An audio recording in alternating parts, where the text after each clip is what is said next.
So there's an amazing, crazy misconception out there, and I think it's the result of hundreds, if not thousands, of years of history, of pain, difficulties with dealing with the world.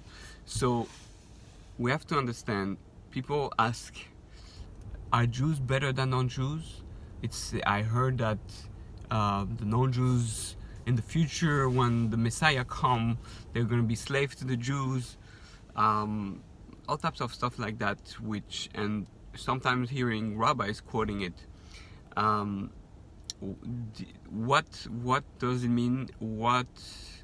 How can that be? And wouldn't it be better for everybody to be Jewish? If being Jewish gives you olam haba and gives you the world to come and reward, like greater than someone else, then why shouldn't we all want to be Jewish?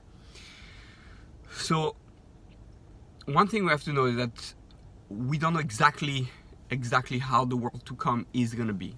What we know 100% is that God is 100% fair, 100% loving, 100% perfect, and therefore in a world with God there cannot be jealousy, there cannot be one greater than the other in a way that there's inequality, so to speak.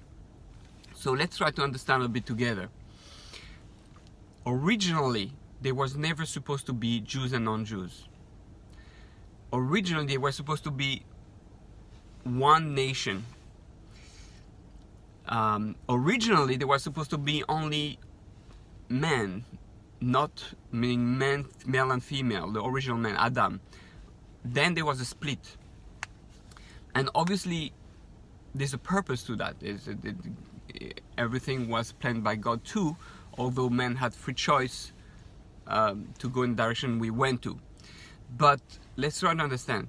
The reason why they are Jews is because there was a need for part of the nations to bring back the nation, to lead the nation, to inspire the nation to unite with God, to find their original and unique position and mission. So the Jewish people, who are usually represented as the head, because that's what really was missing according to Kabbalah. The head was missing. The Torah doesn't start with an aleph, it starts with a base. There was 7 days of the week, and it should have been 10 days of the week. So the 3 first days, so to speak, or the last day, and the head of the nation was missing. Therefore, in Kabbalah, we speak about the fact that we're about to enter with Olam Haba into a level where we're going to have Chokhmah Bina Das, or Keter Chokhmah Bina, and the idea is to be able to reconnect to the head, connect to the body. So what happened is that the Jews took that position of the head in order to direct the body. Now, let me ask you, is the head greater than the body? I don't think so. Is it worth being a head without the body in this world? I don't think so.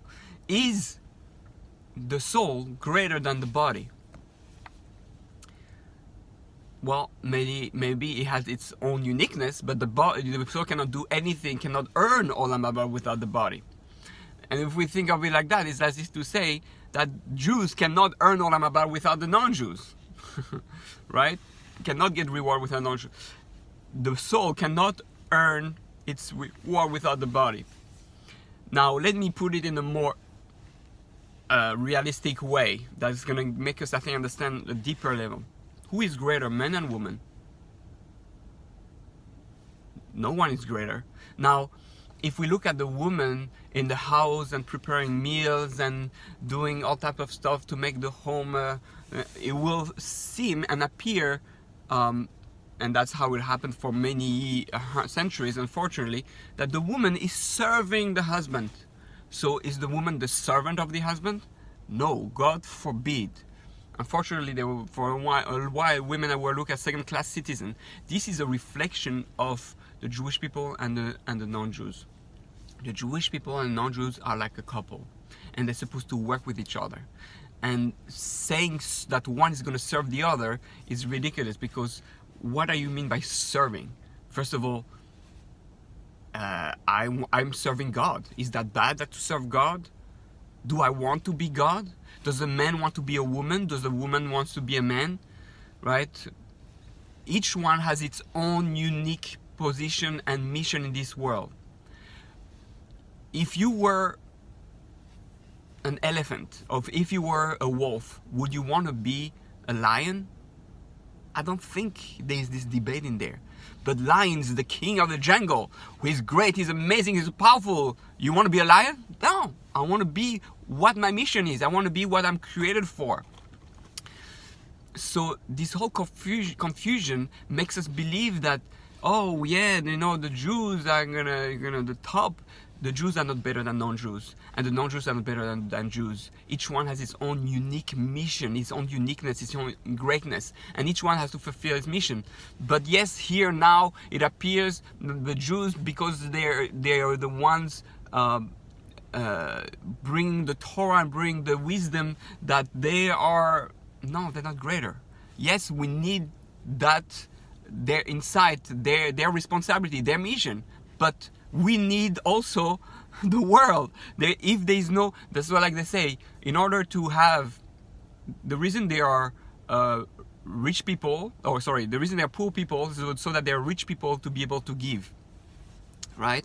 So they both need each other, and that's the whole story of Yaakov and Esav, that one is going to serve of the other, one is on the top, sometimes the other is on the top, and one is going to serve the other. But it's not serving in terms of slavery. This is like old-fashioned understanding. Now, the reason we have that problem, the reason we are today with the problem we have, is because too many Jews think they are better. Too many Jews think they're Jews were special, we're better than anybody else. No, that's not true. That's wrong, and that destroys the world. Now, this problem exists within the Jewish people itself, because the Jewish people is a microcosm of the rest of the world. Within the Jewish people, they once say, "Oh, I'm a rabbi. I'm better than this guy," or I'm a lawyer. I'm better than this guy. No, within the Jewish people, we know we have Kohanim, Levim, and Israel. There are many different levels. So and the Jews being the head, so to speak, representing the head in the world, are dealing with their Yetzer Hara, with their evil inclination. What's the Yetzer Hara of the head? The ego, the cult of the ego. This is what we're fighting for since the very beginning. The story of the two sons, the two luminaries, and one complaining, say, oh, there cannot be two luminaries in this ruling at the same time. Say, oh, really? Okay, so you'll become a small luminaries, right? So the Jews really complaining of being, but it cannot be like that. It can be a head and a heart ruling, or two heads ruling. Oh, really? Okay, fine. If you can't, then I'll put you lower. And the Jews have been low for so long, representing the moon. So we have to understand that there has to be a fusion, that there's nothing unfair, there's no jealousy to have. In the 10 Commandments, right? You should not, lo sachmod, you should not envy the other one's wife, the other one's life, the other one's field, the other one's position. Each one of us is as great as the other, as long as they do their own unique mission. A wolf is supposed to be a wolf, a dog is supposed to be a dog, a lion is supposed to be a lion, a Jew is supposed to be a Jew, a non-Jew is supposed to be a non-Jew. And we have to do that at the best of our ability. A man is supposed to be a man, a woman is supposed to be a woman. And the woman is incredibly magnificent, and the man is incredibly magnificent. And the true love, the true unity, the true thing is when they understand that, and they unite. When Jews and non-Jews understand that they're supposed to work together, that one has a role and the other one has the other role, it's not that one is greater than the other, but they need each other. Again, this is really, well, if you have a head and no emotions, there's no point of living. You have the emotions but no head, there's no point of living either. So we have to come to that realization. And in Olam Haba, it's not that one is going to be greater than the other. The only thing that's going to make you greater than the other is not because you're Jewish or non-Jewish, it's because you have fulfilled your mission as who you're supposed to be. So that's what have you made, what have you created, what effort have you put into the world, into fixing the world, being yourself. This is the true level. What's the true level of holiness? Who is truly holy? Someone who knows what his mission is and becomes that person, become that unique individual. There's no one like him. There's no one does it better than him. And that's someone who is holy. He's expressing his purpose, he's fulfilling God's will by becoming that ultimate. So that's really being holy, that's really achieving reward, that's really what it's all about. And that's why it says at the end of time, we have the wolf with the lamb and the lion with the sheep, or actually it's the opposite, whatever. But they're not going to fight each other, no one's going to be greater, we're going to be together. Because the wolf is doing his mission as a wolf, and the sheep with the sheep, and the lion as the lion, and the lamb as the lamb. And they're going to recognize each other. They don't need to fight and to eat each other. No. The soul will love the body will love the soul, and the Jew will love the non-Jew, and the non-Jew will love the Jew. This is really what it's about. The Jews have to resolve it within themselves, because as we know, whatever happens in the brain happens in the body. So the reason they're struggling in the world, and jealousy and all that, and ego, the search for power, for being greater, right? That's almost every movie is about that. Who has the most power? Who is the stronger? Who is, and we have the same problem everywhere, and it's rooted within the Jewish people. The Jewish people have to stop feeling better and greater, and whatever it is that their mission ego trip leads them to. A Jew is here to serve God, and there's nothing wrong with serving God.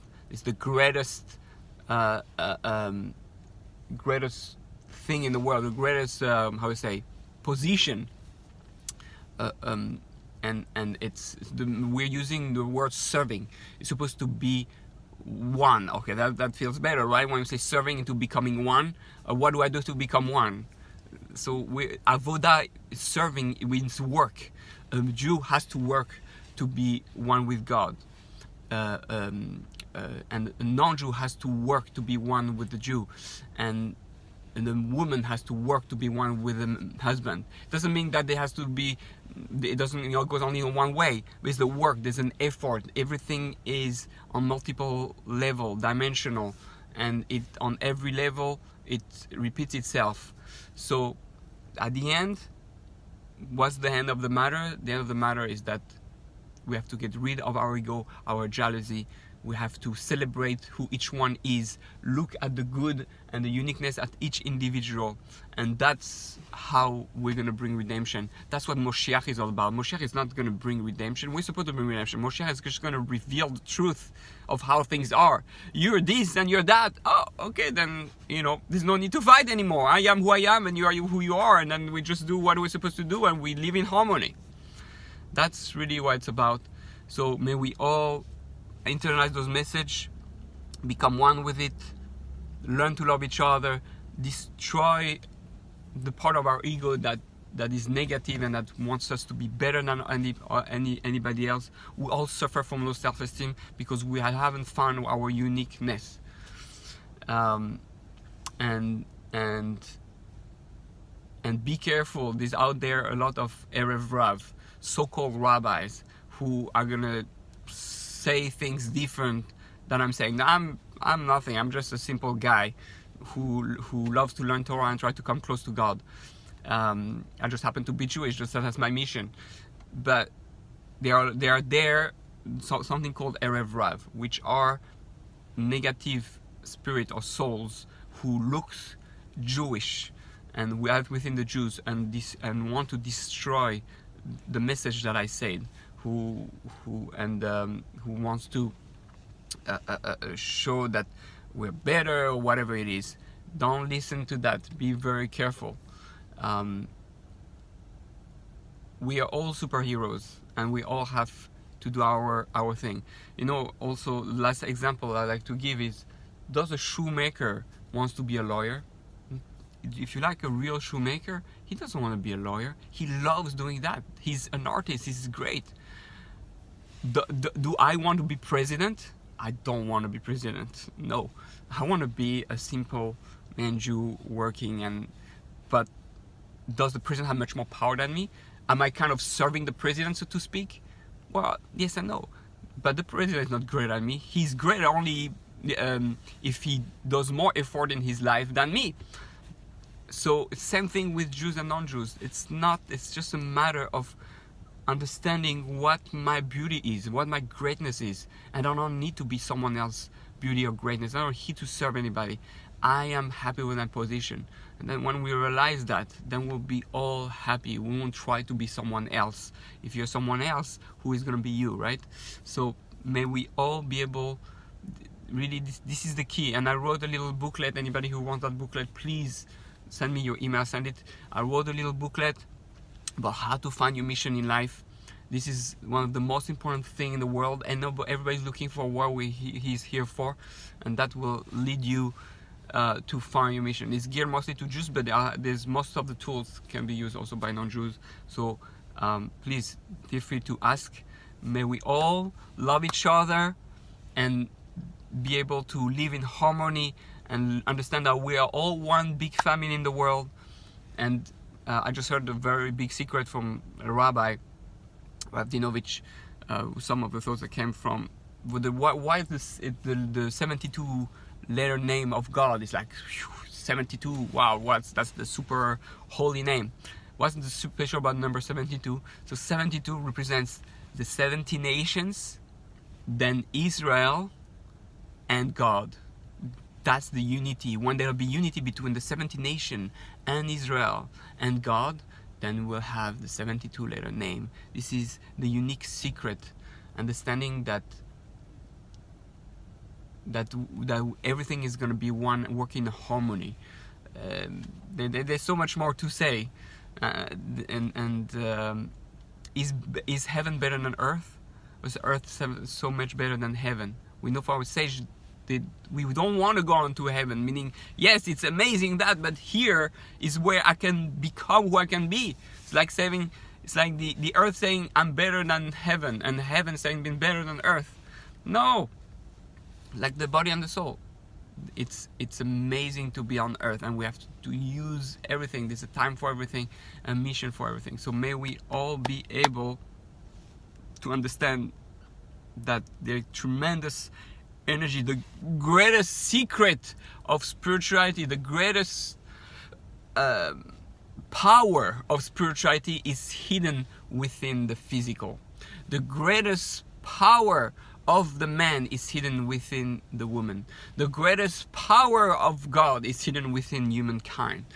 Okay? The greatest power of the Jew is hidden within the non-Jews. We have to understand, this is like real deep secret of Kabbalah that I don't understand, but we can have a glimpse of taste of all that. May we all be able to achieve as much as we can that understanding, respect each other, encourage each other to fulfill our mission, not look and to support each other in finding our mission. And God willing, this way we can understand the giving of the Torah that happened right this week's Parasha, mishpatim, Yisro mishpatim. That's the secret of, well, that's for another time. But basically that we receive the Torah, and therefore the Jews. And interesting, the Torah was given into 70 languages. Meaning it was translated after in 70 languages that were on 12 stones. That was the job given to the Jews before crossing the Jordan, going to Eretz Israel, because it was supposed to be a general thing for everyone to understand. and to be in harmony. And so that fits perfect to the idea. If the Jews wouldn't have accepted the Torah, if the non-Jews had accepted the Torah, what type of Torah would have received? Or what is the 70 facets of the Torah? What is 70 facets? 70 correspond to the non-Jewish nation. Because one of the reasons there's 70 facets is because the 70 facets correspond to the 70 nations. That one facet of Torah corresponds to a non-Jewish nation, meaning that the Torah includes Jews and non-Jews, meaning that the Torah is multidimensional, which means that there's a Torah which looks different. Everything is perfect and united. It's not changing, but within, the diamond is still the diamond. But when you take one facet of the diamond, then you're gonna have one type of color. So every nation has one part of Torah that corresponds to them, and they are supposed to have that mission. Every nation has a mission also. Like the Jews have a mission, the non-Jews have a mission. So there are 71 missions in the world. And when all those 70 missions are recognized, that's the full revelation of the 70 facets of the Torah. So really, there is Torah for the Jews, Torah for the non-Jews. The Torah belongs to everyone. The Jews are just here to cut its facets, to show its facets, to guide the people with it.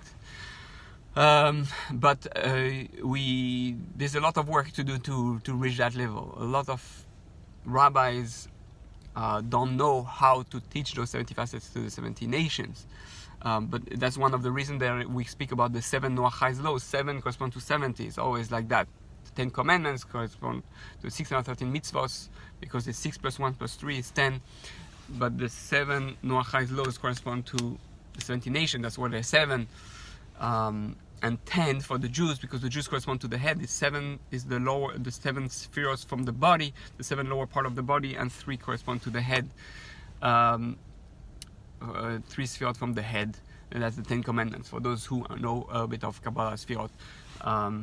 Alright, I think I said enough, and I hope you understood the message, and may we all be one as soon as possible, love each other. Hello to all the family, my whole family in the world. We are all family. When you train yourself, when you enter the subway, look around and realize if all those were your brothers and sisters, all those were your cousins, right? How would you look at them? How will you speak to them? How would you treat them? If you walk in the street and you realize that everybody here is your family, or everybody here has its own mission and is supposed to work together in harmony with me, that we're all one big business, so to speak. Everybody needs each other in the business, and the CEO cannot do it without the worker, and so the CEO is not greater than the worker, but the worker is not greater than the CEO either. So everybody works together. If we want to live like that, that's Moshiach, that's paradise, that's when we are all one. May we all be able to achieve that state, and the coming of Moshiach should come very fast, so that we don't suffer anymore, we don't hurt each other anymore, because we are meant to love each other. Alright, Shabbat Shalom.